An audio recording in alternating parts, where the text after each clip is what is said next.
Thursday, got back How Sunday. was the flight? Was it long or what? It wasn't bad, man. It's like 3.5 hours from Dallas to Miami is the longest flight. The flight from Miami to Jamaica is like an hour and a half. You know, fun fact, if you buy a regular ticket, which they bought my ticket, but they got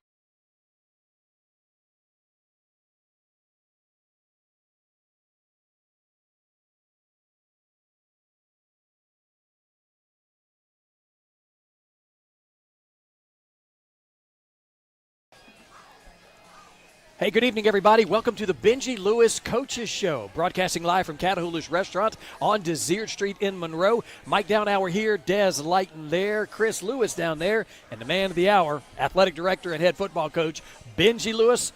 Welcome, sir, and here we are going into Week 8. Can that be real? It's happening fast. That's really kind of 9 if you count the Jamboree. Right, yeah. We've been going at it for a while now. We've probably been 14, 15 weeks in total, since the start. Before we showed up, start paying attention. That's right. He's been in it. That's right. But as always, the season just seems to fly by, and here we are. Like you said, Week 8, playing in the middle of a very, very tough district. I think every team in it, is really, really tough. And I think gonna make some noise in respective playoffs, whether they be select, non-select, or whatever. Well, we're looking at Neville Tigers coming up. We'll talk about that in a later segment. Yeah. What we want to talk about right now is that game last week. I mean, I want to hear a recap from you. Hold on, Mike. What I want to talk after the about. fact, because it was a 2-point loss Sure. following a 1-point loss. I mean, 5 points, Coach, and you're undefeated. Coach, I know you're going to get to it. We got to lighten the mood first, though, because the last 2 weeks was rough. We got to talk about how Coach sit up here looking fresh with this great tracksuit on. I was going to ask him where he got it from. You know what I'm saying? So we already I was just gonna wait recognize, till he got off air. even the Murderers Row district we playing, it ain't mess with your style, I'll tell you Thank you. that, I man. appreciate that. Still Well, fresh. You Now, look good. You play good. I There guess. you go. Deion Sanders, there we go. It's just like a car. You know how they say when you wash your car, if the car is clean, right. it drives better? Yeah. Yes, it does. I don't know. Same He thing. just needs that cowboy hat and some shade to That's be all it. right. Well, the Lions going to be doing pretty doggone good when we show up versus Neville. That's That's right. how we feeling. Yeah. But, yeah, now we can get to the Okay. the last 2 weeks of ripping our heart out, Mike. Yes, that's right. 2-point loss last week, 1 point the week before. No point scored by either team in the second half. Talk to us about that game last week as Lions fell to West Monroe. Yeah, so that dynamic that you mentioned, both teams came out in the second half just dead set on, we're going to dig in now. And I'm really proud of our defense for what we did in the second half. So to me, that game was really won way back in the first quarter, and I thought that we came out a bit flat in all regards, and I'm going to take that on me.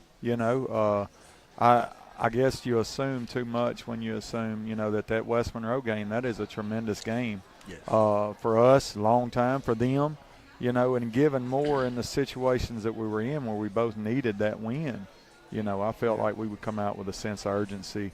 And I'm not saying that we didn't, but you could definitely tell from West Monroe's style of play, from their excitement to it. It was definitely it meant more, at least in that first quarter, to them.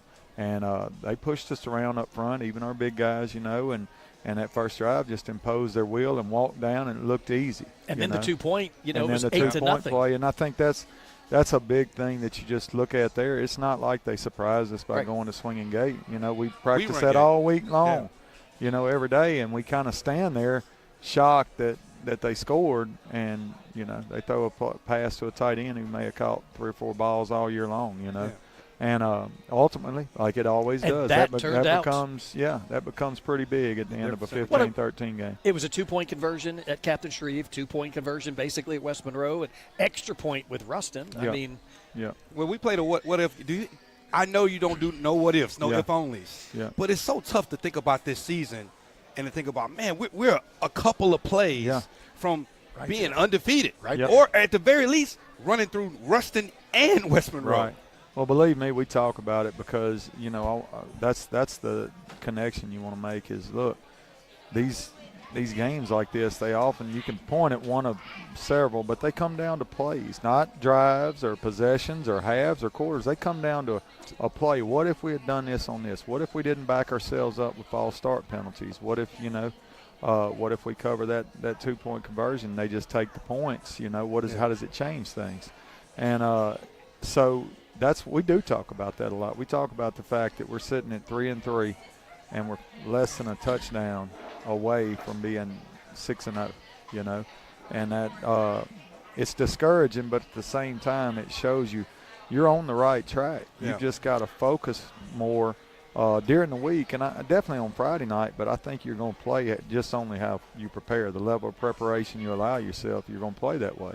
And if we're taking those plays or those, not taking practice serious, not going, and we're trying to flip that switch on Friday night, and we've said that. You can't, if you didn't pay the power bill, man, power don't come on Friday night. Yeah. Coach, so let's take it back even further. We all, for all intents and purposes, beyond the scoreboard, we was right there to beat Ruston. Yeah. Then same thing happens with West Monroe, but we look up and Neville actually beats Ruston. Yeah. Do you think us playing them so tight had a factor in the Neville versus Ruston game? I really do, man. I think, we expose some weaknesses. We play a brand of ball, and look, almost everybody, if not everybody, runs the same defense. We're all 4-2-5. Yeah. I think Ash may be a 3-4, but everybody else is a 4-2-5 defense in our district. And so when you look at things and say, okay, well, they had trouble with this, what if we do this? And look, Neville played a heck of a ball game against Ruston and went in there inspired to do that. And like I told them, those things are fun. Ruston had, a 20-game win streak, Yep. And Neville, teams like Neville, they thrive on that. And I told them, I said, Neville's got a streak of their own, 57 district games straight. Those things are fun to break up. They are. They're fun to break up, and it's a chore. It's a task to go into Bill Ruppel Stadium. Believe me, I know. It's a task to go in there and do that. But it's a task that's been done before too. Right. I messaged Coach Collins, hey, I think we softened them up for you. Yeah. But you say, like, I think a lot of it's mental. Those streaks are mental. That's in the back of their head. Whether even if it's not X's and O's, you can't tell me that Neville's kids didn't see that game and think, oh, these guys are beatable. Yeah. What if we actually play our game? So, that's right. Yeah, exactly. And we talked before the Ruston game, and then we talked, like on things like that. And Nick Saban said it. He said, you get to a point when you're so good that the wins become ordinary and they're just relief, and the losses are devastating. And I told the guys last week, I said, or maybe Ruston week, I said, in my time at Neville, it kind of got to that. We were on a 30-something game winning streak, and you come in and you beat a team like Bastrop, which was a heck of a team, in those days. And you beat them, and you come in and you just sit there, put your head, thank God. And I would call down to my buddies at Gina who were excited about going undefeated just to hear excitement in wins and losses, and remember losing the car to end the streak, and it was devastating. And I told them that. I said, man, heavy is the head that wears the crown. Yep. Those guys have that. That's one added layer that they have, that they got to keep that intact. And sometimes it just gets too much to bear. And so Neville was able to go in and do something that we were right there, from doing. Well, Coach, looking back, injury-wise, we saw a few cramps, a few things here and there. How did the team come out of the game? We're good. We, like I said last week, C.J. Williams continues to be a week-to-week guy that, we really miss there on the offensive line. We're having to move some guys around and try some guys out. But I think, you can't deny the impact that C.J. not being in there has. Correct. There's been some, Chris Pleasant, Jordan Pleasant, Chris Pleasant graduated a couple years ago. Yeah. His younger brother, Jordan Pleasant. Suit him up. Yeah. Come on. He is a sophomore, man, and he stepped in and I think has had some really good snaps. Carter Boyd, a junior, that I think is coming into his own. He knows what to do. It's just getting, that physicality and that attitude with it. But all of those guys, Marcus Jacobs stepped back in. He kind of stepped out of the starting role for a little bit, and he stepped back in, got some plays, and we just got to work on continuity there and dependability. I will say it, on there, we did not score well. It was our worst position group grade-wise. I mean, we did not score well, and you can't play a team who harvests great defensive linemen year in and year out. You can't play a team and have your worst position group be the offensive line. That just can't happen. How uncomfortable is that? I know from a player perspective, when you as a group don't have a game, is that something that we point out to the rest of the group to hold people accountable? Like, hey. Oh, yeah. I've met individually with them every week and slid it across there and said, here's your grade, And look, I'm not naming names, but I'm saying from seniors on down, nobody had the game that they needed to have. And my question then is why? If you're a senior, why are you scoring this? And what you know, could be a game that you could look back on the rest of your life and talk about. And look what we did. You know, Yep. and then for those younger guys, telling them, you know, you got to get better, or starters, you know, whatever it is. But no, you don't let that go unsaid. You know, I don't think it's something that you specifically point at like that in front of the full team. But we did reference that the offensive line group did not perform well at all in front of the team, and then I called those guys in individually and talked to them about, you know, this is where you graded at. This is terrible, or is something to work with, or whatever. But those conversations are had. You know, I wish we had you, man. Yeah. I think times has changed. Well. Because even at McNeese, I had a coach. They would point you out, All-American and In everything. front of You see, everybody. This ain't good enough, Oh, Dad. yeah, that's Yeah. exactly what Coach John Shiles. He did not care. Yeah. Hey, it's different now, bro. I 10 understand, years but he would things call have you out changed. right there. Yeah, brother. 10 years Nah, things you're have right. changed. I coach a lot different than it Got to evolve. It would have been Evolve. it would have been a definite group talk back 10 years ago. Yeah, yeah, it sure would have. All right, well, coming out of the game, you're 3-3. You know, just kind of, you know, half in, half out here. But you've got Neville, you've got Ash, and you got Pineville. Yep. You've enjoyed 4 home games. Now you Yep. got to go back on the road Yep. again. And as you mentioned, Bill Ruppel Stadium's not the easiest place to play. No, but I've said this Pretty loud. before, man. It's all that. But again, I mentioned in pre-district schedule, playoff atmosphere. You know, we're going to go in the playoffs, and I want that atmosphere where whenever we have to travel, first round, second round, semifinals, whatever, that we're not phased because we played in atmospheres where people are loud. There's a lot of people there, and you know you got to navigate all that, and it'll definitely be that. You know, Bill Ruppel Stadium, Neville High School, they're gonna have a crowd at their games, especially a district rivalry game like this, and you know, hats off to them. They've done a great job to this point. I respect the fire out of Coach Collins, always have. You know, I've said it before. A lot of what I do and what I am came from working with him right out there as a student, you know, assistant. And At ULM? Yeah. Was it NLU then or still? It was, well, half and half. Oh, Worked with he him made and- the transition. And Yeah. both Coach Manny out there, and Chris Truax, all 3 of those. So I kind of bounced around and found my love. I was an offensive lineman in high school. Found my love on the defensive side of the ball and kind of transitioned. But, yeah, learned a ton and continue to learn a ton from Coach Collins. Just a great guy, a legend, you know, Absolutely. in our area. Legend family. In our area, yeah. Yes, And the whole again, his family. dad coached me. So there's a closeness there, kind of, if you will, familiarity of just how Coach Collins does things, which is straight by the book and rigorous and disciplined. And, you know, it's a nod back to how I wish things still were. Yeah. But it's one of those few places that, you know, kids there don't buck that. I know that from experience. They're there for a reason, and they're going to adhere to whatever it is the head coach puts out, and he's putting out a good message, and it's showing. They're Did y'all 7-0. call him a rattlesnake back then? Oh, yeah. Because he bites you. He can Yeah. jump out at you. Absolutely. Absolutely. All right, well, let's take a peek. We've got some highlights, and Des, you were in Jamaica and could not be at the game. I know you watched the game, so I you watched probably it. have seen some of these I highlights. almost got kicked out of the hotel. I was watching just the like, well, I game, think he was yelling. fussing and Yeah. sending messages and everything else. You saw that? Like this, I- enjoy your vacation. The first one we're going to see is a defensive quarter, the Creed second quarter. 2 receivers to the left. Dejan, the quarterback. He wants to throw. Back to pass, looking. Got pressure. He's having to roll out to his right. He's having to roll to his left. Falls down back at the 21. The Lions touch him there. Left in the game. This becomes a problem. Defense has to make a play.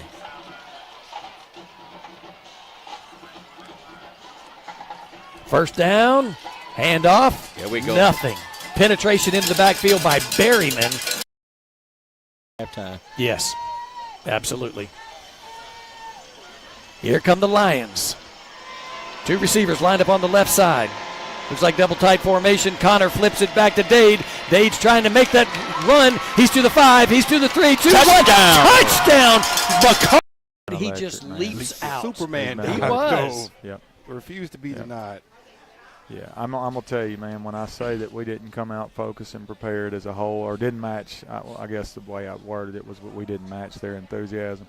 I wasn't talking about 3. Yeah. Because that dude's electric, man. Yes, he He's is. ready to play every day, every time, you know. Very So. good. All right, well, Coach, who'd you bring with you tonight? Yeah, I do want to mention that, but I also want to mention for all our fans out there, our backup kicker, Oscar Hernandez. He's a sophomore with us, just came into our program, called me the other day. His father passed away unexpectedly. It's really kind of all of our kickers have rallied. Went and visited him the other night. That's good. But I want to tell him and anybody out there with Ouachita that, Oscar, keep him in your thoughts and prayers and his family. But as far as tonight, we have center.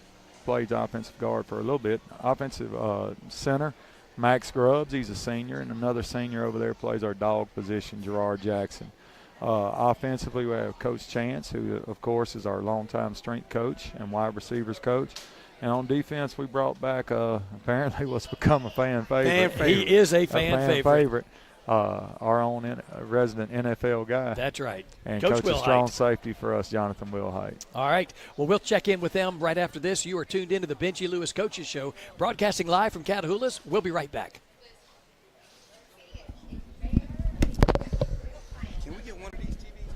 Yeah, this one's Me too. We need two.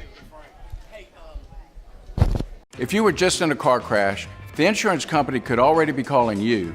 Don't talk to them, talk to us. The call is free, and the difference could mean going into debt or getting the settlement you deserve. Pick up the phone and call us right now.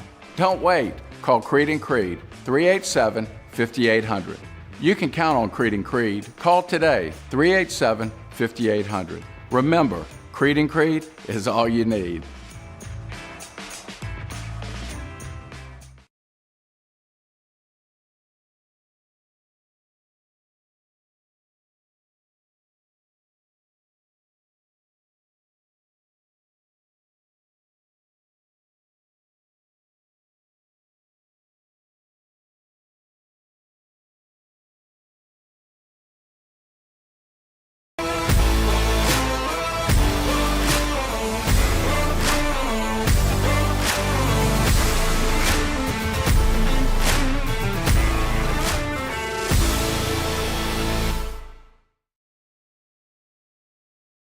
Sonica Swartz is a proud supporter of Ouachita Lions football, dishing out some of the best burgers, conies, and appetizers in Monroe to the citizens of East Ouachita Parish for many years. From supersonic burgers to bacon doubles, chili cheese conies, jalapeno poppers, and weekly specials, Sonic has something that will satisfy your craving. Grab a snack on the way to the game or dinner on the way home. That's Sonica Swartz, 520 Lincoln Road, proud supporter of Ouachita Lions football. Diamond Gun and Outdoor in Lake Shore. Clearly a cut above the others. Get ready for hunting season at your one-stop shop, Diamond Gun and Outdoors. Ammo, and check out the latest new and used rifles. Why hunt all over town when Diamond Gun and Outdoor in Lake Shore has everything you need, family owned and operated. Diamond Gun and Outdoor, 8203 Desert in Lake Shore, just down from Ray's PG. Diamond Gun and Outdoor, 8203 Desert, Lake Shore.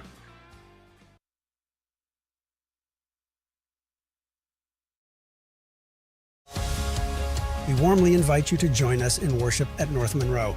Our hearts are dedicated to serving Jesus and growing together as a community of faith. Through the power of worship, the intimacy of small groups tailored for all ages, and our deep commitment to supporting one another as we seek to walk with Christ. Join us on Sundays at 9 and 10:30 a.m. at our Monroe campus. You can also worship with us at our Bastrop campus at 10:30 a.m. For more info, visit us at northmonroe.com. The Benji Lewis Coaches Show. Good job, Des. Mike Downhour, Desmond Lighton. We got a couple of guys here we need to talk to. Coach Jonathan Wilhite, we've had him on one time before, but he coaches multiple positions here, so that's why we got him back. And number 21, Gerard Jackson, just call him G. Yep. We'll be all right with G there. G-Money. 5'8", 160. Is that still fairly accurate? Mm-hmm. Okay, wide receiver. We've been calling his name more and more. And, Gerard, why are we calling your name more and more during the games? I mean, just doing me, doing my job, trying to make my plays, stop the offense.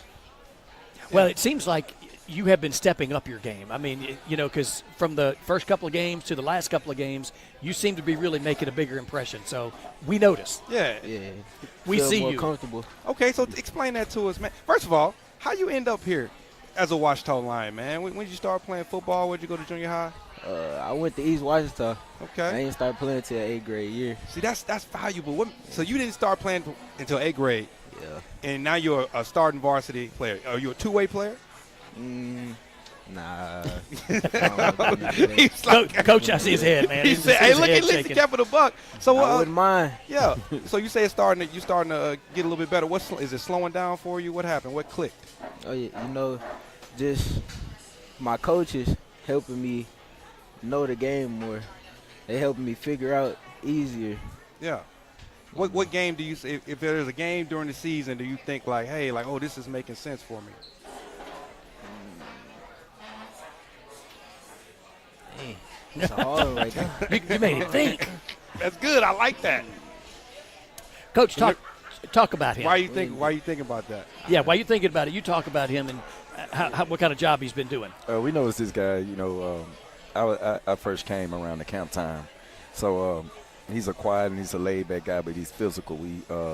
We seen in camp the things that we was looking for out of a safety position. He had the attributes. He was a hard hitter, he tackled well, and he just was competitive. And we noticed him, obviously, as competition during camp.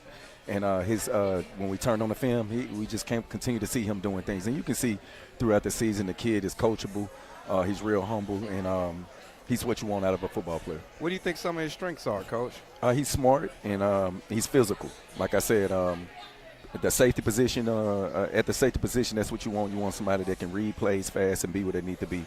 So he's did a good job for us this year so far. Now, before we go any farther, we need to reintroduce you. Yes, please. Even though you were on a week or two ago, I feel like we need to you were a former Ouachita player, just like this guy here. Yes. Where'd you go to college? I went to Auburn University. Auburn. Where'd you go before that? Butler County Community College. Okay. That's mad respect. You took the Cam Newton route, Yeah, and you yeah. went to football jail. They call it, right? Yes, it's horrible. It's horrible. And earned your way out of there. And then you made your way up into the New England Patriots, Denver Broncos. I mean, playing in the professional, being able to be coached by somebody like you has already got to be, a privilege. Yes. It's a great opportunity. It's always good when you can give back and you can give kids the inside knowledge of the game. I played at some high places, and it was a pleasure. And now it's just I take pleasure in helping these kids be where they're supposed to be, technique-wise, mechanics-wise, and just overall help our football team. I got the same question I asked Gerard. So each time you went up a level, the game sped up a little bit, right? Every time. So tell us, at what point in the NFL did the game kind of slow down for you, and can you recognize some of that happening with Gerard? It's funny because the SEC is highly competitive. Just playing in the SEC got me ready for the crowds. It got me ready for the primetime TV. And it got me I had Will Muschamp as a defensive coordinator and DB coach. So it just gave me it was an easy transition to the NFL. Now, athletes-wise, it gets a lot harder, faster. The game speeds up in the knowledge of the game. But it's the same thing we want from these kids, to continue, like I said last time, to get better every week. If we can continue to do that, get better every week, even in the loss, you can get better. So if we can continue to get better with these kids and put them in the right position, it's all good things. Now, ULM is traveling soon to Auburn. Are you going to be a War Hawk or a War Eagle? Don't answer that. Your face already did. You already know what time it is. Yeah. It's tatted all on good. me. All good, man. That's what All I'm good. talking All right, well, Gerard, coming up, man, we got the Neville Tigers. Talk to us about what that offense is going to look like to you. I already know they're going to be running to the outside, so I got to make my plays. And why are they going to be running to the outside? Because they feel like that's where the soft spot's at. Because you got the two big refrigerators in the middle, okay. Mm-hmm. So they feel like they'll get a little more out of the perimeter than on the inside. We're going to have to step our game up, so we don't let that happen. Okay. So what's Coach's message to you guys in weeks like that where people are about to challenge you on the outside? Be physical. Play like your hair and your feet are on fire. Yeah. Yes, that's right. Yeah. So what's your favorite play to defend? Probably a toss. Okay, toss sweep. So what do you have to do on a toss sweep? I got the running back. If I figured it out fast enough, I go. If he throw that ball, I know it's over with. You got some big uglies like pulling, trying to get at you, coming at that safety position? Sometimes, maybe. See, I play right guard, so I was that guy that would pull out, on the toss. Yes, and I always wondered what a safety would be thinking when you got a lineman running at him. You got to hit him first. Yeah. That's right. I'm going to tell you what the lineman thinking. Please don't move. Yes. We need to block. Yeah. Yeah. We want y'all to try to take us on, so you kill him with speed. Right. Yeah. Well, Coach, you talked a little bit about getting an education in losses. I mean, you lose to Ruston by 1 point, which was basically a blocked extra point. You lose to West Monroe on a trick 2-point play. It was first quarter, but still, that was the difference in the game, 2 points. What do you tell your team after that 1 point loss, the 2 point loss, and going back to Captain Shreve, that was a failed 2 point conversion. So, I mean, that's what the season's been so far. Yeah. How do you get better in losses like that? We watch film, and after every game, you can always see things you can get better at. But one thing we have to do, I know, defensively, is start faster. We gotta be where we're supposed to be, play physical football, sound football, and in games like this, you're gonna need that more than ever. Looking back on those losses, like I said last time, it's the little things. The little things. It may be a penalty in the game that cost the game. It might be, fatigue, anything. We got to be better at doing the things that we do good. This game is not about who our opponent is. This game is about us doing what we're supposed to do, being where you're supposed to be, assignment and alignment. And when we are doing those things, we're at our best, and we can compete with any team. And I say this every time I come to this show, I'll tell you, our focus going into this game is to win. I mean, you play this game to win. This is a great team we're playing. They're well coached. They have speed. They have a big physical offensive lineman. They have great receivers that can run routes. And you got to go to their house. Yes, and we got to go to their house. And anytime you're going into somebody's house, it's personal. So and you gotta have that type of mentality, and that's what we're gonna do. So you got the chance. Man, do you hear that, by the way? I do. I like it. You feel that? I like it. I felt it, bro. It sounds like we listen to Bill Belichick right now. So when you he wouldn't speaking be of which, doing it you with would, a smile on he his would, face. but it would similar message. Yeah, right. A little bit more gravelly. So you got coached defensively by Coach Bill Belichick. Are there some things that you picked up from him about how to watch the game, how to play the game, that you were kind of transferring to some of the kids, young men? Just tendencies, pre-snap reads, and things that'll give us indicators through watching film that we can take and we can use it to our advantage. Like I said, every week you're going to face challenges. This week we're going to face a challenge. This team is Ruston Plus. They beat Ruston just last week. Yes. Ruston Plus. Yes, I like it. Yes, Ruston Plus. I mean, they do some great things, and they have a lot of guys that spread out across that offense that can hurt you. Yeah. And that's what we've been preaching all week. Be at your best when your best is needed, and this is that type of week. So like you talked about stopping that toss, those outside runs. Are there some things they do in the pass, Coach, that like we have to go from transition from run to pass? Yes. You want to answer that? I like that. Some crossing routes. They trying to come around the middle of the field, come through the deep of the field. We ain't gonna let that happen though. Well coached right there. Okay, That's G. it. So who are some people? Is there some players per se that they like to go for on the toss? I mean, on the crossing route. Probably the linebackers. They trying to get them when they spread out, get the in between. Okay, that makes sense. So spreading the linebackers out to vacate the middle of the field and hitting that void. Yeah. Whose play is that to make in the middle of the field? Either the free safety come down and whammy, or the linebackers are gonna have to play smart. Hopefully we whammy in all night. Yes, you know what I'm saying? absolutely. You sound like a well-coached young man there, G. So, all right, well, finally, looking ahead at the Tigers, the biggest obstacle to overcome, we know we're playing at Bill Ruppel Stadium. We know that they beat Ruston last week. Is there any chance they might be a little let down, might be a little this, or just you planning on their A game? I mean, because go back to the Sterlington game, they didn't have a great game there. Right. They were down 10-3 at half. Right. So it can happen. Neville is a well-coached team. We're not looking for them to take us lightly. They watch film on us, and we watch film on them. And it was a combination of 5 points that we lost 3 games by. We're fighting every game. We got to get over that hump and finish. Yep. Finish. That's our main goal right now, is to finish. Like I said earlier, this game is not about Neville. It's about doing the things that's gotten us beat so far. It's been us. Right. So we got to do the little things right. And let's talk about that just a moment. The yellow flag has brought back so many good plays. It stopped so many good, effective things you're trying to do. How do you clean that up? And I mean it from a player standpoint, too.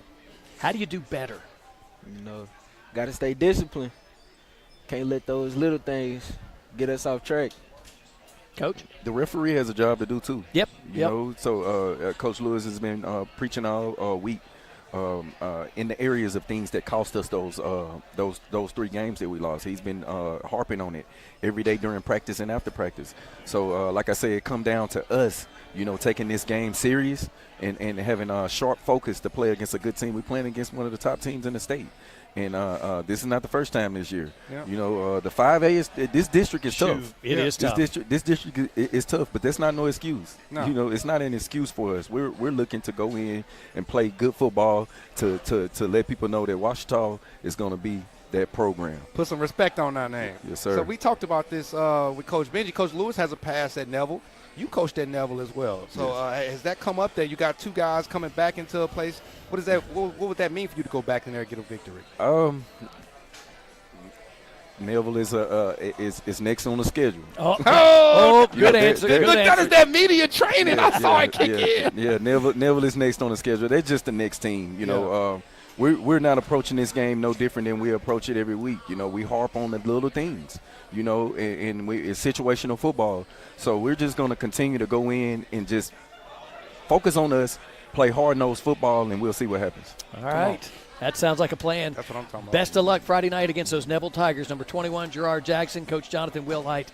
We'll talk to them again hopefully later on in the season, but you're tuned into the Benji Lewis Coaches Show. We'll be back with Coach Chance and Max Grubbs right after this. Hi, I'm Melanie, class of 2018. Hi, I'm Matthew, class of 2020. And our dad owns Mel's Towing. We don't want your arm and leg, we just want your toe. 343-9998. Go on!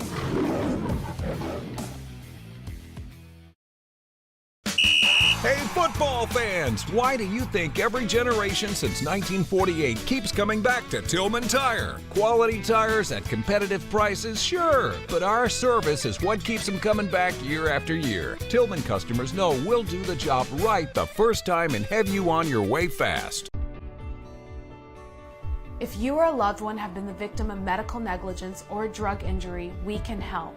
Do what thousands of satisfied clients have done. Call Jeff Guerrero, the injury attorney, and go Guerrero.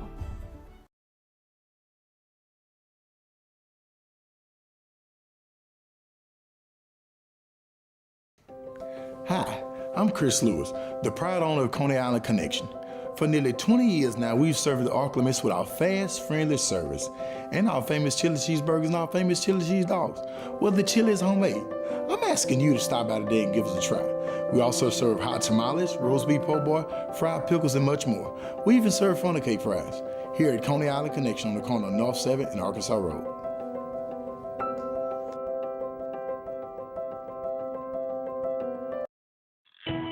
Randall Garvin's Captain Avery Seafood and Specialty Meats is now open. 2 incredible and delicious institutions now under one roof.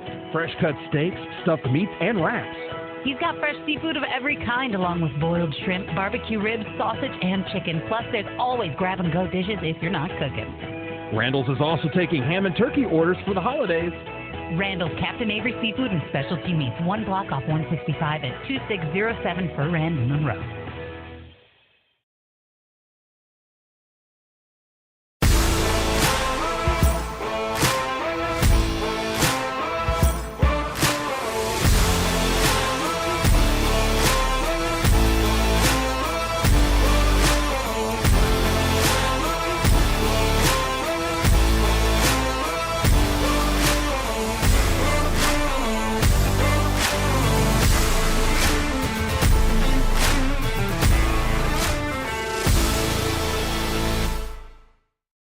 If you were just in a car crash, the insurance company could already be calling you. Don't talk to them, talk to us. The call is free, and the difference can mean going into debt or getting the settlement you deserve. Pick up the phone and call us right now. Don't wait. Call Creed & Creed, 387-5800. You can count on Creed and Creed. Call today, 387-5800. Remember, Creed and Creed is all you need.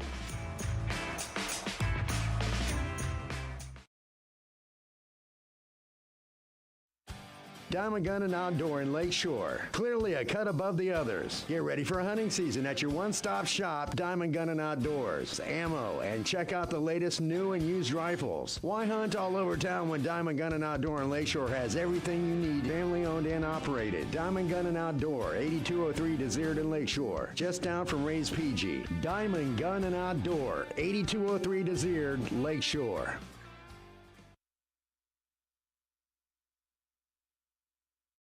Football fans, are you ready to score big this season? Johnny's Pizza House is the winning play for every game day with our new Pizza Squad Rewards app. Download it now from johnnysph.com/app and get in the game with $5 off your first in-app order. Every order earns you loyalty points, so you can rack up rewards faster than a running back hitting the end zone. Save your favorite orders, track your deliveries, and enjoy exclusive offers, all at your fingertips. Visit johnnysph.com/app. Enjoy the Pizza Squad today. Johnny's Pizza House. Let's share a slice of game day glory.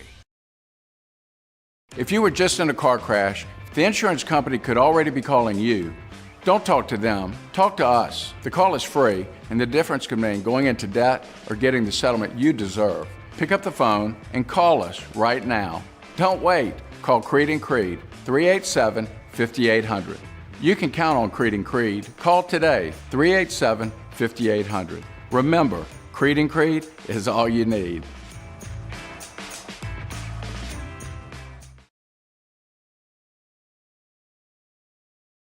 Football fans, are you ready to score big this season? Johnny's Pizza House is the winning play for Street. Des and I now have Coach AC, the most senior member of the coaching staff of Ouachita. And with him, he has brought the center, number 64, Max Grubbs, 5'10", 215. How accurate is that, Max? Still accurate? Yeah, still pretty accurate. Okay, very good. You can add 5 pounds of muscle. Yeah. Nobody will know. Double cheeseburger. That's what it is. Know, man. And by the way, isn't Wesley the most senior member of the staff?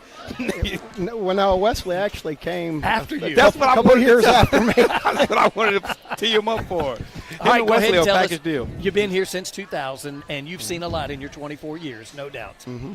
And where do you think Ouachita is right now? Going back to there were some tough times in 2000. I remember that Evangel score and some of those others right in that same time frame. The year 2000, we still had the Richwood kids. So our enrollment was 1,600, somewhere around there. Okay. And so there's been a lot of change. Yes, there has. Yeah, and you seen like the population of the school, the demographics and everything changed and changed back. Yes. What's that been like? Well, I think you just roll with the flow, but it's having that many students, you have more football players. Sure. And it affected us as far as our the numbers on our team. The pool you had to pull from. Yeah, exactly. So, we're now probably not sure, but I think we have maybe 600 male students at the school. That may be too high even. Yeah. 600? Mm-hmm. Something like that. So what was that drop-off like? Did you immediately feel that when they went when Richwood opened up? You took a 5A school of Ouachita, carved out a 3A Richwood out of it. Yeah. I mean, that already tells you a lot of how much you lost. I mean, you probably lost 600 students. Yeah. Somewhere around there. And how many of those were like baller athletes? A handful, yeah. Now, how far apart was that from that Bastrop game that we had? What was that, a scrimmage? The 2005 Bastrop game, or the scrimmage game you're talking about? That was a brawl. The brawl that we had between Bastrop and Ouachita. Not Bastrop. Yes. The problem with that was give it to us. It's a scrimmage game, but somebody decided we're going to do inside run on the practice field and 7-on-7 on the game field, and then we're going to come together and scrimmage. And the inside run part got a little heated. Okay. Needless to say. Yeah, there's something about them knowing you're going to run, and we know you're going to run, and we're going to stop you. Yeah. Max Grubbs, man, talk to us about becoming the center for the Ouachita Lions in this year. You started out, regular lineman, but you graduated up to the center spot. Talk about that. Well, last year I was not playing football. I took off my junior year, and this year they were gracious enough to let me come back. and had to work my way up. Yes, and, you do. Now I'm the starting center. It's pretty good. Well, we notice the snaps have gotten much. I mean, they're good. When we don't pay attention to you, that's a good thing. Yeah, Max, welcome to the show, brother. Thank you. And a lot of people like to talk about the quarterback touching the ball every time, but nobody really mentions that the center touches the ball every single play. Is that added pressure to you when you come down there? A lot, yeah. It's try to keep the hand dry, because if it's a little wet, it's going to slide out. Okay, that brings up a question. We've noticed, both of you guys, later in the game on that new turf, there's some slipping towards the end of the game. Is that the dew, or is it something else that's causing that? Every week we're like, we need to check that, and every week we forget. Max, you're on it. The new turf is a little bit slicker. I'm glad you said that. I didn't want to say it. I told Coach Lewis after the season we need to get some other shoes or other molds. Oh, okay. And try them out through the off season and see which best works. I mean, I'm watching our playmakers try to make plays. And it's that slip factor there. Yeah. You can't make a cut. You can't make that turn. It's if you're going to fall. It's what they call slow. Like when we would go to different areas, we had a lot of speed at McNeese. We would play in Utah, southern Utah. They would let their natural grass go real tall to try to slow you down. It kind of feels like that's a little bit of what our turf do. But for a lineman, it doesn't really matter as much, Max. Tell us, what are some of the things you're thinking about when you're getting down? You got a blocking assignment. You got the snap count. What's going through your mind? I mean, you got to make sure that you're tapped into the quarterback's cadence. Make sure that you're not false starting or you're not too late off the ball. And then you got, whatever big defensive linemen's ahead of you. And then you got the linebacker on top of that you're working towards. Max, one of my favorite plays is the hard count, and watching the defense. And y'all have gotten several teams on that this year. What is your role in a hard count? It's a hard count. Nobody move, right? I mean, is that the plan? Yeah, I mean, sometimes we'll call some kind of fake call, something that doesn't involve us, trying to get the defense tripped up, get them anticipating the snap count. Yep, a little freeze call. We've had those talks before. Yep. Remember Philly hot and Philly cold back in the day, and icebox. Anyway, let's not give too much. But, yeah, so you talked about having to work up your weight to the linebacker. So you're doing a lot of double teams and combo blocks with your guards. What's your relationship like with your guards? Me and Garrison, my right guard, me and him real close. We've been friends since middle school. He's real big, real strong, real hard worker. And Ray, the left guard, just more the first year I'm getting to know him, but he's real cool. He works real hard. He's a little bit smaller, but he's a real strong guy. Sound like you like going right a little bit. Does that change your technique depending on who you comboing with? Do you kind of helping each other out? For sure. Yeah, it definitely changes because they both they have different ways of firing out and the way they bring their feet. And a lot of the times me and Garrison will step on each other's toes. Yeah. But that's about it. They both work really hard. Talk about this guy sitting to the right of you. By the way, we didn't say, but coming into that, everybody knew about that brawl, and everybody knew, like, AC was like, he took on like 4 or 5 guys, you know what I'm saying, Coach Bradshaw and myself kind of tied into it a little bit. I did not know that. I did not. Bro. Yeah. I knew the history after, but I didn't know about the scrimmage. It was legendary that let's just say Coach Bradshaw didn't want none of Coach AC afterwards. I don't know about that. So yeah, talk about Coach AC and what's his input to the team being a strength coach. And if it weren't for Coach Chance, I definitely wouldn't be nearly as strong as I am now. He has his position in calling the plays, but I'm just a lineman. I don't really have much interaction with that. But usually you guys in the weight room have a love-hate relationship with this guy, right? There's times you just, I like how I look. And then there's times it's like, if I have to look at this man one more time and listen to him. Yeah, those planks, that's yes, the hate part of the love-hate relationship. Absolutely. Coach Chance, kind of talk about your role as a position coach. Andy just mentioned you're calling the plays.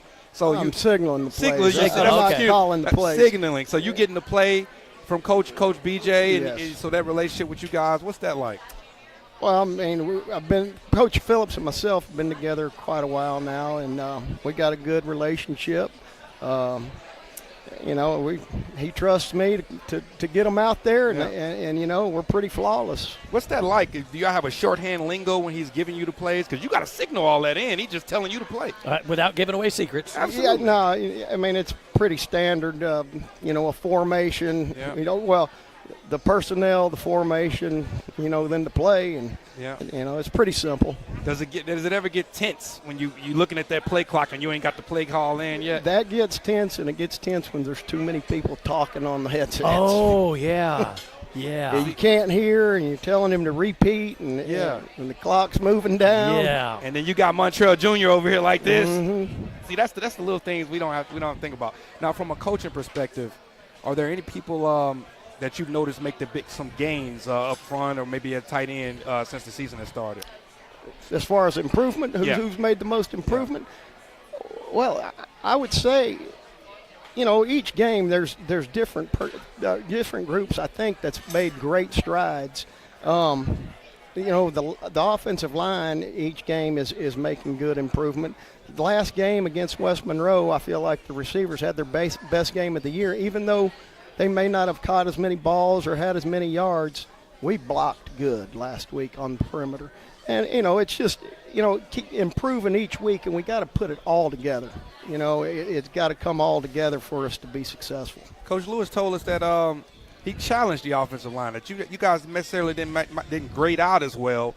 But how did y'all receive that message at hand? Hey, this was a weak spot. We got to get better if we want to win. We were told to be a lot more physical, and so come Monday, we tried our best to, be physical with the defensive linemen. Both you guys talk about what we can expect Friday night from Neville. No. At Neville, by the way. At Neville, it's tough. It's going to be a tough environment, which I love playing on the road. There's nothing like going on the road and beating somebody at their own place. Absolutely. And Coach even drives the bus still, too. So with that, and Neville's a great opponent. They're solid across the board. They don't have a lot of weaknesses. Probably the best secondary we'll see all year. Wow. So it'll be a great challenge, and we're looking forward to it. Max, what's going to be the message to the to your O-line brothers there about Friday night? We're going to have to play a good game. Going to have to play, mentally sound. Going to have to tap into the quarterback, and we're going to have to block real hard because they got some good defensive linemen. Let's talk about those D linemen. How big and how strong are they? They have their interior D linemen, which is what I focus on. They're pretty large. They're about 6 foot, 6'1", and about 265, 270. And you're coming in at 215, right? Yep. Okay. That's about right. Okay. That's where I was at, by the way, as my sophomore year playing varsity. I was about 215, and Chance was in my ear. What are you doing? Playing both ways, too. That's right. I didn't get to both ways through my senior year, but I still wasn't that heavy. But so being lighter, are there some things you focus on? Staying low is the most important part. That's the only way you can beat somebody bigger than you. Yeah. Keeping your feet moving, keeping your base square so you don't get pulled. And, you just have to have a perfect technique when you're blocking somebody a lot bigger than you. So that challenge has been accepted for the offensive line. I got a chant for you guys. OWA. Overworked, underappreciated. That's how y'all should break it down, you know what I mean? Because you guys have definitely been improving each week, and we just want to let you know we appreciate you guys. As you guys go, the Lions go. And we'll still affectionately call you the Big Uglies, okay? Regardless of your Regardless of what you look like, you're the Big Uglies. Good-looking guy. Final thoughts here, Coach, before we take off from this segment. Oh, final thoughts would be, we need all of our fans to come out and support us this Friday night. They do at Neville. They oftentimes do. They do. We expect our side to be full, and hopefully we put a good product out there for them to come and support. Max, what's it feel like to look up in the stands and see those people? During the game, I try not to look up into the stands. But you hear. Can't you hear it? Oh, I can definitely hear them, especially when, getting into a third and short or situation. You don't look up there and find your mama? Not during the game. I try and focus on the field. After the game, I'll look in the stands. Okay. All right. Well, guys, thank you so much for this. Best of luck Friday night. We'll be right there with you. You're tuned into the Benji Lewis Coaches Show, and we will be back right after this. Hi, I'm Chris Lewis, the proud owner of Coney Island Connection. For nearly 20 years now, we've served the Arklamis with our fast, friendly service and our famous chili cheeseburgers and our famous chili cheese dogs. Well, the chili is homemade. I'm asking you to stop by today and give us a try. We also serve hot tamales, roast beef po' boy, fried pickles, and much more. We even serve funnel cake fries here at Coney Island Connection on the corner of North 7th and Arkansas Road.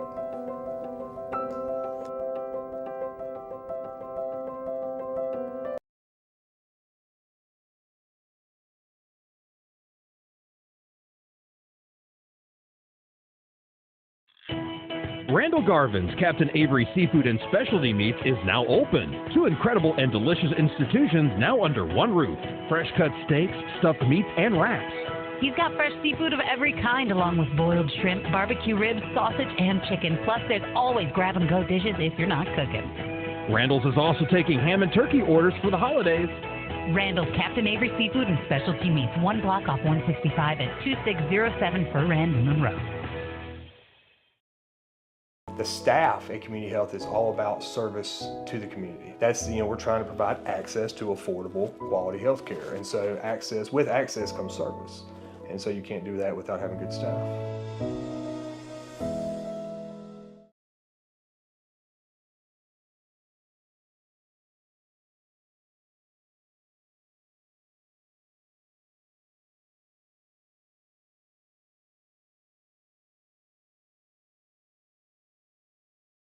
Football fans, are you ready to score big this season? Johnny's Pizza House is the winning play for every game day with our new Pizza Squad Rewards app. Download it now from johnnysph.com/app and get in the game with $5 off your first in-app order. Every order earns you loyalty points, so you can rack up rewards faster than a running back hitting the end zone. Save your favorite orders, track your deliveries, and enjoy exclusive offers, all at your fingertips. Visit johnnysph.com/app. Enjoy the Pizza Squad today. Johnny's Pizza House. Let's share a slice of game day glory. We warmly invite you to join us in worship at North Monroe.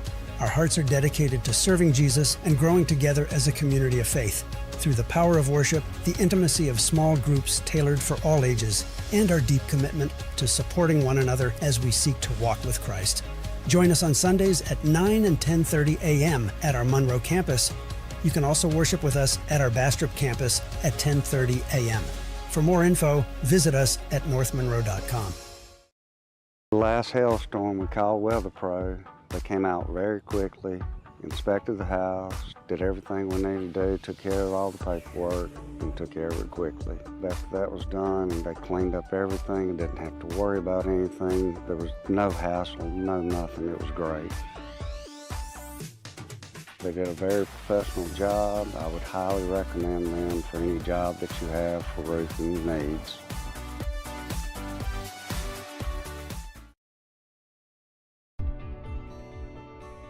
If you or a loved one have been the victim of medical negligence or a drug injury, we can help. Do what thousands of satisfied clients have done.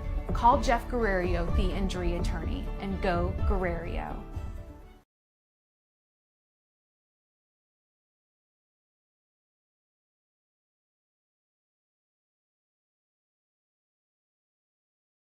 Sonica Swartz is a proud supporter of Ouachita Lions football, dishing out some of the best burgers, conies, and appetizers in Monroe to the citizens of East Ouachita Parish for many years. From supersonic burgers to bacon doubles, chili cheese conies, jalapeno poppers, and weekly specials, Sonic has something that will satisfy your craving. Grab a snack on the way to the game or dinner on the way home. That's Sonica Swartz, 520 Lincoln Road, proud supporter of Ouachita Lions football.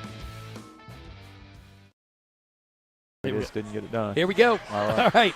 Welcome back to the Benji Lewis Coaches Show, broadcasting live from Catahoula's on Desert. And, hey, tonight they opened up the doors for us here. Yeah, I mean, look at you that. could see the sunset out there, the lake, the bayou.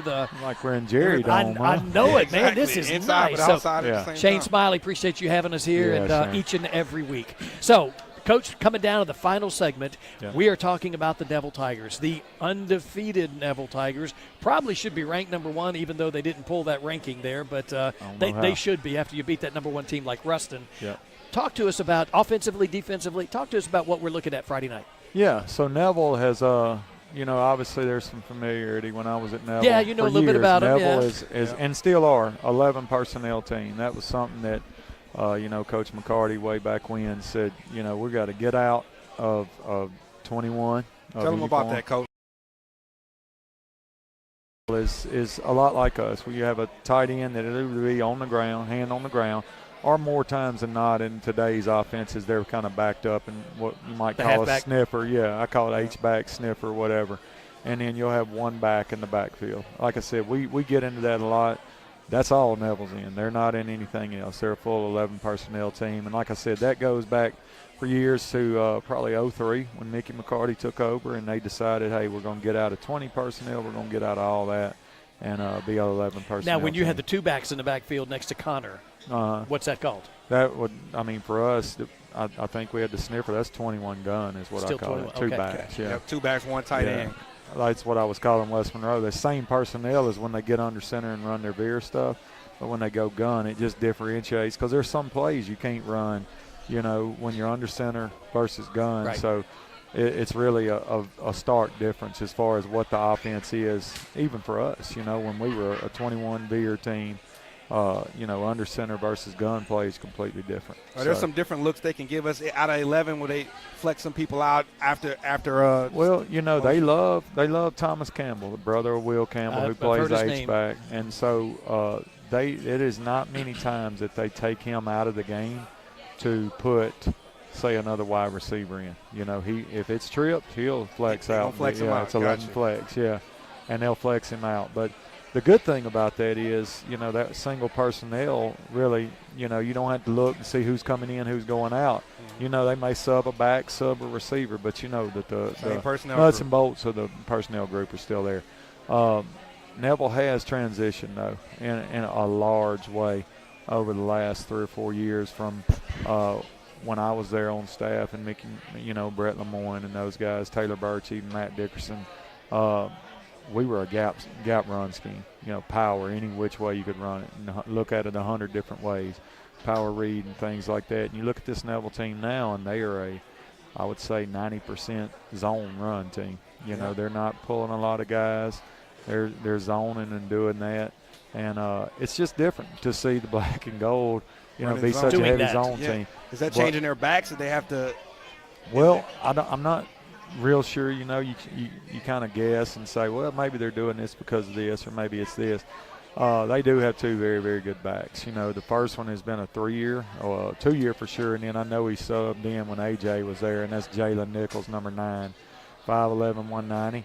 He is, again, he's the guy that last year, you know, right there inside, right at 2 minutes, I think we're ahead. And he scores on his own run going in from about 15 out, just gutted us, He's a very, very good back. He has had some injury problems throughout the year. I think he's somewhere in the neighborhood of 90% or plus as far as recovered. But they also have Tashadi Lemons, who has come in. He's another senior, 5'4", 130, so another small guy. Oh, wow. Yeah. You know, another small guy, but he has run the ball very, very well. I've heard his name a few times watching their broadcast. He's done a really, really good job. The other one, man, that I think is electric, and for 2 years now has returned a kick on us for a touchdown, and that is number 1, Caleb Vaughn. Yes. And I'm going to tell you, man, Caleb Vaughn is, at least if you take track numbers, he is the fastest 100-meter guy in our area. Wow. Insight about Caleb Vaughn, him and my little brother grew up across the street from each other. Really? And he was always fast like that, a little bit bigger than Trey was. Yeah. And he was a little older, so it's so interesting to see him, watch him from Pee Wee go all the way up and be that same guy in high school football. Yeah, absolutely, man. Absolutely. And I think there was some frustration there last year, you know, that they didn't distribute the ball a lot to him. And, I mean, I can tell you I was worried about him from a head coach standpoint, and we were able to dodge that. But now they find ways to get the ball That's to why him. he left Ouachita, because of a little frustration from not getting the ball. And there's several of those guys, you know. But I'll say it. I know you don't want to say it, so I'll say it. I can't, but I ain't going to disagree. Yeah. But he does a tremendous job. They put him in the slot. He lines up mostly in the slot. And they can do a lot of things with him, and definitely factors in on the kickoff return game. Trendon Dumas, another wide receiver that has really come into his own. I kind of started noticing last year when I was preparing for them, like, this kid's a kid they like to bring in and do things with, you know, and he does a really, really good job as well. And then they got a big kid. He played against us in JV, and he is younger. He's an 11th grader, Zeeland Young, wears number 13. This kid's 6'3", 195 as an 11th grader. He's really skilled, man, really skilled. And then I don't want to forget, you know, obviously about Thomas Campbell, who's a Nicholls State commit, 6'2", 230.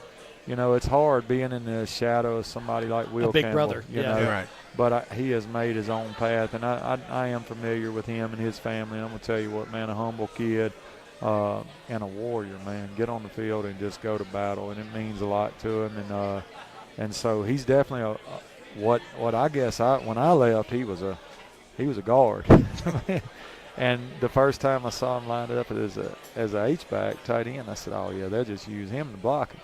Well, now this guy's running like seam routes and catching balls on digs and stuff, and he looks good. Yep. You know, I'll show you that what that guard got in. That's right. And he's really done well. And then, of course, the trigger guy who, if you happen to watch him against Ruston in the Jamboree, he looked like a 10th grader, you know. Yeah. And now, man, I think he's really. Well, he's 7 games later now, 8 games. And that's Parker Robinson, 6'3", 185, 10th grader. Huge arm, and he likes to show it off. Not what you would really call a runner, but can evade and pick up, 5-10 yards on a scramble. But they definitely want to get the ball out of his hand and into the hands of their playmakers, which are the ones I've mentioned. They've got a good slew of them. Yeah, so you talked about Taylor Birch, and he was there when you were there, right? Yeah. So, and he came to play quarterback at LA Tech, correct? Yes. And yes. so how was that play into coming into a matchup like that, having familiarity with their play caller? Well, at that time, with Taylor, I kind of knew. Now, the thing was the head coach also factored into the offense. Yeah. But, you try to keep a bank of coordinators. Yeah. So, like, for instance, there's a Thomas Bachman bank, of when he was at Bastrop. I've still got those games and stuff, Wow. and you kind of look and say, well, he wasn't playing with a tight end then, so I got to kind of take some of this out. But you do. You try to collect and keep. We're just hoarders, all coaches are. If we get a little bit of information, we keep it, put it in a folder, and put it up. It's in the bank right there. And so, with Taylor, I kind of knew what he liked, and then with the head coach at that time, Coach Tannehill, it was kind of hard to tell what was what, but we had that for 2 years, the first year that we got there, and then the next year when we beat them. So we kind of knew, no matter who was calling it, kind of what it looked like. Yeah. And, last year was in that heartbreaker, but I felt like we played great defensively that whole night. And, just one of those things, unfortunate things. At that time, we didn't know it. We're playing with a quarterback with a torn ACL that I think would have made a ton of difference in that game, because you watch it, and we were still running the veer then, and there's 3 or 4 times on the outside veer. If he pulls it, he's out of there. Man. So offensively, we know, because we hear it in the press box, we hear their people, don't kick it to number 4, don't kick it to number 4. Our side saying, don't kick it to number 1. Right, yeah, exactly. And look, last week, Ruston does just that. They're going to sky kick it, and he takes it to the house too. Oh. A sky kick? Yeah. Wasn't that good of a sky kick then, huh? He put it up there, and I can't remember the young man's name. There he is, Jaden Reed. He's a defensive starter. He's just playing up back, catches it, takes it right up the sideline for a score. Wow. Yep. Wow. Gets him All right right, back in. Flip that page. Let's go to this 4-2-5 defense the Neville Tigers run. Yeah, man. I've been saying this name for 3 years. Number 0, Brody Watley. I think he's now a TCU commit. There was he flirted with Baylor for a long time. 6'5", 270. You know something funny? His dad owns Extreme Shades Tent next to my nutrition club. Oh yeah. He is not a huge guy like that. No, I know. And I'm like, where'd all this height and size come from, man? But it's so cool watching Brody, because he's been balling those years, and I've been hearing his dad talk about him, and now he's like that. He's that dude now. Well, he's handled it really well. He good kid, and I mean, you've just seen him kind of grow and develop into his own. Yeah. He probably, I guess I was most impressed with him his sophomore year when he had like Matthew Fobbs-White across from him, and so you couldn't just focus on him. And Fobbs took a lot of that prayer, and he feasted at that time. And I really don't know if he's had quite that, but he's made his own lane, and he makes a ton of plays, and well deserving of any accolades he gets. You just highlighted what a lot of people don't realize is how important the backside defensive end is. Absolutely. So you can't just slide the line and roll away from them. Absolutely. Yep. Speaking of Matthew Fobbs-White, his brother Jordan Fobbs-White is a starter on the defensive line. He's 11th grader, 6'2", 270. And then you move back to linebackers. Connor Vinson, who also punts for him, a linebacker that punts. He's a senior, 5'10", 175. But I'm going to tell you, man, the talent, the most deep position or position group on Neville's defense is definitely the secondary. They've got some dudes there. It starts with Robert Graves, who is what we would call our dog, and he's a senior. And in a lot of ways, there's guys with a lot more star power, make a lot more plays. But, and just in talking to Coach Collins, he thinks the world of Robert Graves as far as, what he needs. But to me, man, that the prettiest thing on that field playing defense is number 2, Julian Burns. They call him Juju. Juju. You hear his name a lot on the broadcast. He is a tremendous prospect. I mean, all the schools that are anybody, LSU, Alabama, they're all looking at him. He's a junior, 6'2", 195, as a safety that will come down and strike you. I guess if there's one thing, and as a defensive-minded coach, I would never say it, but he gets a lot of personal fouls because he'll come in and he will hit you with that helmet, man. And probably, 10 years ago it wouldn't have been a flag, but he's getting now it it right is. now. But he's trying to set the tone. Yeah, on that. and look, he's good in coverage. He's long. He's fast. He does a great job, man. He is somebody that covers a lot of ground. And then number 5, Cam Riley. He's a senior, 6 foot, 165 corner, committed in baseball and football to Louisiana Lafayette. Cam is, 2 sports, right? Yeah, he is a lockdown corner. Has been doing it at a high level for 2 years for them, and really does a good job in shoring up that back end, and almost just kind of like we talked about Aiden Anning last week, just almost tries to shut down that half of the field. So it's a challenge getting a lot in on their DBs.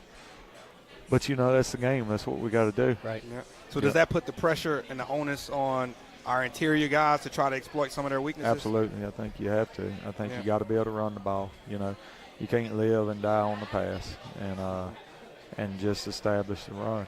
What do they look like special teams-wise? I haven't heard too many field goals or all that. But Brooks Yarger is their field goal kicker. Pretty good. I mean, 30, 35 yards. Kicker, I think, is him, and he'll put it at about the 10. Like I said, Connor Benson is the punter. He's about 30-yard guy. Return is where, especially kickoff return with,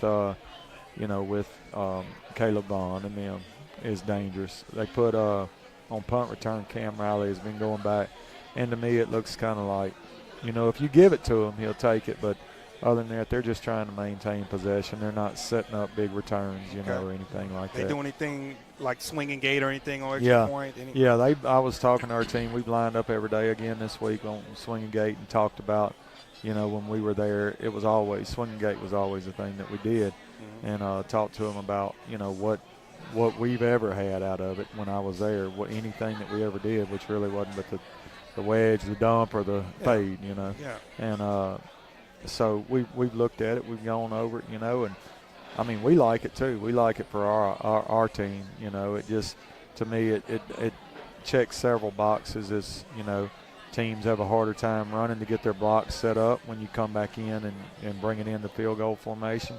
You spread the field out. You've got a lot of different things. I mean, you can get as creative as you want to with it. I've always been the sense of let's not do too much. Let's be good at some things, but we add little packages in here and there. You got Chris Lewis sitting right next to you. I didn't want to cut you off, man, but you got Chris Lewis, our sideline guy. He's doing an excellent job of helping us feel what you guys are feeling on the sideline. What's that like having him down there? Do you notice him down there on the sideline going back and forth? I told him to get right next to the ref. That ain't a good place to be with me around. we mute the mic, okay? Just let you know. Yeah, I do because I try to keep the sidelines clean. Right now there's a lot of freelance photographers that want to come out. I mean, we've got 3 or 4 people taking pictures, and then the video guy for the live stream. I don't want to muddy up the sideline that much. So, I notice him because there's not a lot of people that's not, a coach on that sideline. And, look, does a good job, man. Stays out of the way, walks the sideline, hears what he can hear, It's a different feeling. Yeah. It's a different feeling being on the sideline and sitting in the stands. The one that I get, because I'll hit Des occasionally, it's like, all right, well, let's go down to Chris for catch Coach Lewis going into the locker room. He ain't always happy going into the locker room. I really had to pull that one out of me last week. And what does he do? He comes back with a second question just to grind it in that much more. So. I mean, that's what, and then, I got to put my hand on his shoulder. I noticed that. It's all love. That's right. That's what we need from time to time is to just have to do something. I tell guys all the time, man, sometimes you have to do tough things, and talk at halftime when you don't really feel like talking is one of those. But, our fans deserve it. This is what it's for. Inside kind of insight of what's going on in the game, and hopefully they learn something, about football that they didn't know. Absolutely, Coach. You go You talked about the secondary being their strength, and we covered the offense. Coach Wilhite called them Rustin Plus almost. Yeah. So now we've been in a couple of tough barn burners. Do you think it's something that they do that we haven't seen yet as a team? Or is there a facet of the game that's like we have to do this to win? I guess, like I said about the zone run, I don't think we've seen a team that relies that heavily on zone run. Most every team has either been Counter almost exclusively gap, counter power stuff, or mostly gap with a little bit of a little bit of zone scheme sprinkled in. Yeah. They're a zone scheme team. How does that change us defensively? Well, some of the things I won't say. That's for right. sure. But, Good job. But what I will say Love is, it. that it makes us. We can't be jumping around in gaps. For instance, if we attack technique and stick and be gap strong, 3-tech. Yeah, and we try to just we're gonna move it around. Well, that back anything we give them bubbles and cutback lanes, and that's what zone's good for. But with zone blocking, there's some confusion created if a guy moves even like that, just a half a gap, half a man. There's confusion as to who has him, and we're just trying to create free hitters, man. All right, well, the last couple of times that we've had to go to Neville, had a good crowd. And I don't know what it is about that visitor stadium on Forsyth, but the Lions are attracted to it. I'm hoping the same thing for Friday night. How important is that crowd on an away game? Man, I remember last year. Of course, it was week 2 of the season last year, but I remember that crowd. It was good. It was awesome. We had just come off the Rummel win, go in there, and it's stacked. And of course, the stands are full, but it's stacked. Yep. Behind the fences, and just rowdy. On our side, rowdy. That's what our players need. Yeah, absolutely, man. And they fed off of it, and we, like I said, it was an awesome game. Didn't turn out the way we wanted it, but it was an awesome game that went right down to the, basically the last minute. Shocked a lot of people. Shocked a lot of people with that game. People had counted us out. Absolutely, and just gutted us, after that game because we as a team, poured everything into it. Just prepared like I talk about preparing. Did everything right. From that standpoint, a week of preparation, and then to come back and come up that short. And again, it's why this sport's so great. It teaches tough lessons, Well, we're ready to learn the other lesson this week. Heck yeah. Humility, So, all right, with that said, we got humbled the last couple weeks. What's been the message to the team coming in this week? Well, I'll tell you, we talked today about, attitude and enthusiasm being everything. And I used to have to use an old Lutcher story from like the 90s where they went 5-5 or something like that, and then they stormed. Well, you don't have to do that anymore. You talk about Union last year, and that's exactly what I talked about, Union Parish. I said they were third place district team. They were 4-2 in district, and I think 7-3 maybe regular season, and they run right through it and go win a championship. I said, now what's different? Do their helmets snap differently than ours do? Or, they could wear different cleats or something? No, it's just their enthusiasm and their outlook and how they prepare, and I can say that because I was there watching them in Gina, and I just saw the focus, and I told my guys today, I said, it wouldn't have mattered. That somebody else could have been there. They wouldn't have beat them. It was just the focus that they had.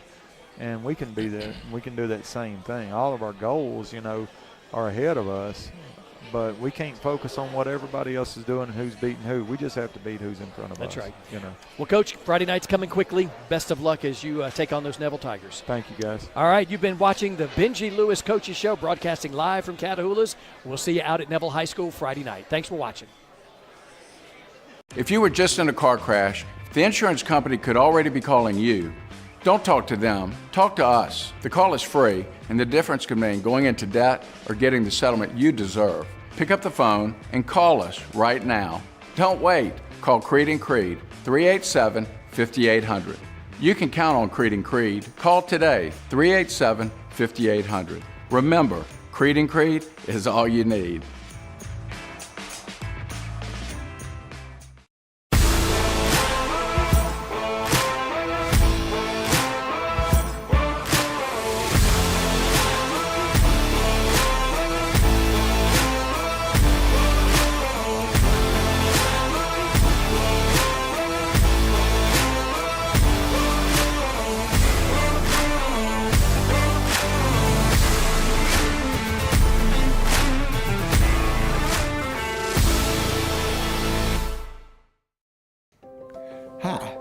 Chris Lewis, the proud owner of Coney Island Connection.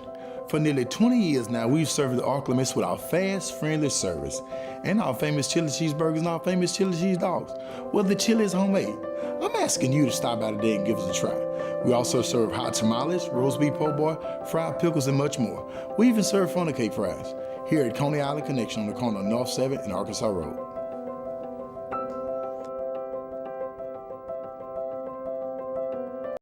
Hi, I'm Melanie, class of 2018. Hi, I'm Matthew, class of 2020. And our dad owns Mel's Towing. We don't want your arm and leg, we just want your toe. 343-9998. Go on!